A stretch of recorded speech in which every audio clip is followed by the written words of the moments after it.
Hey, it's me. It's strange, isn't it? How much we fight to stay small. Even though it hurts, even though it makes us feel alone, disconnected, afraid. Most of us are walking around inside a tiny sliver of who we really are. And because we've been in that smallness for so long, we start to think that's all there is. That the fear, the limitation, the pressure, that's just being human. So we grip it tighter, we defend it, we protect that narrow, fragmented part of ourselves like our life depends on it, when it's the very thing keeping us afraid. The truth is that part of us, the one we usually call I, is just a piece of the whole, a fragment, a broken off corner of something vast and alive and full of joy. But from inside the ego's limited field, expanding feels dangerous. Like we might disappear if we let go. So we don't. And this is the core of what every soul is here to work through. Every life, every incarnation. It's part of the journey to bring those lost pieces back into something whole. To stretch our awareness and take up more space in our existence. Not just mentally, in spirit, in presence. The mind thinks it's running the show. The will, the logic, the personality. But every one of those was built over time, developed through effort. There was a time when you had far less awareness than you do now. You built what you have, and the process keeps going.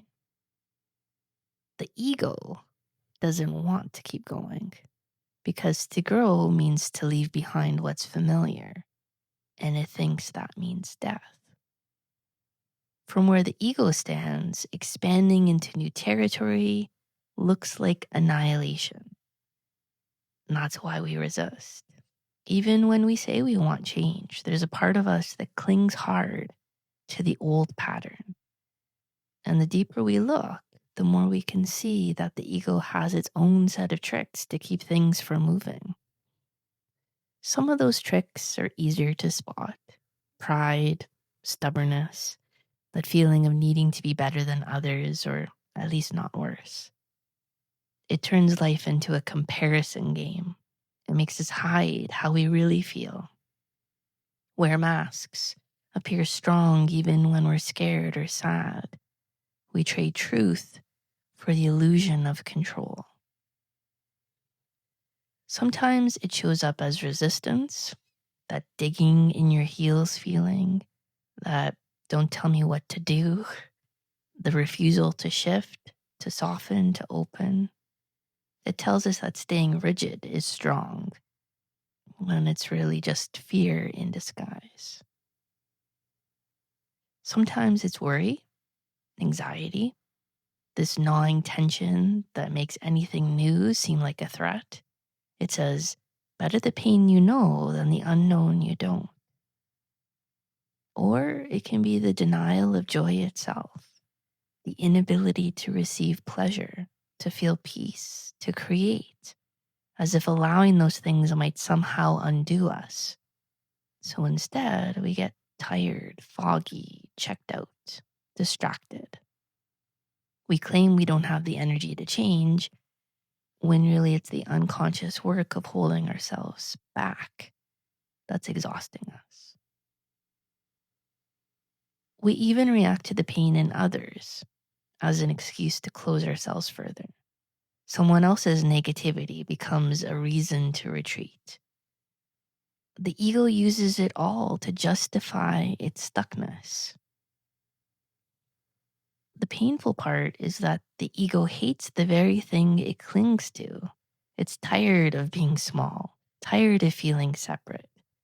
It doesn't know how to let go, though, so it stays, fighting for the same painful position over and over. This is the illness of the separated self. And yet it's something every single one of us has to face. Not as something wrong with us, as part of what we came here to learn how to heal. When we stop pretending we're above it or beyond it, something shifts. When we look honestly at the places in us that are still clinging, still resisting, we can start to meet them with something softer. Not judgment, clarity. And then we get to choose to stop waiting for life to do it for us, to stop hoping someone else will make it easier. There's no magic pass. No one's going to hand you freedom. It's already within you, always has been. We think freedom means no rules, no discipline, when real freedom only comes when you've chosen to grow on purpose, when you've met the resistance and still moved anyway. That's a strange thing. The more you commit to your growth, the more life meets you. It's a two-way movement. There's a kind of joy that only comes when you've earned it through effort. A kind of peace that only opens when you face the chaos inside and stayed with it. That's when expansion becomes real. That's when the unknown becomes home. And even then, you're not done. There's always more territory to claim, not in the world outside, in yourself. Every new skill, every hard conversation, every time you choose love over fear, it widens the space inside you. It brings more of life into your experience. It's not easy. Sometimes you feel like you're failing, like you're stuck. If you can stay with it though, if you can let your honest parts shine a light on the hidden ones, you'll find something on the other side. It's not just relief, connection, joy, real power. You won't need to force it.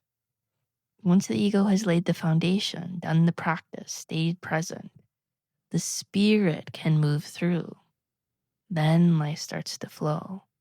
Not because you figured it out, but because you've made space for it. That's what it means to live beyond the ego. It's not about destroying it. It's about growing it into something strong enough to let go. So keep going. Ask for help when you need it. Come join us in the Alchemy Circle. Let the stuck parts soften little by little. The new ground you walk will feel shaky at first, but it won't stay that way. With time, it becomes part of you. And the more you choose that path, the more you'll remember who you are. Not a fragment, not a mask. Something whole, alive, and free. Love you. Connect soon.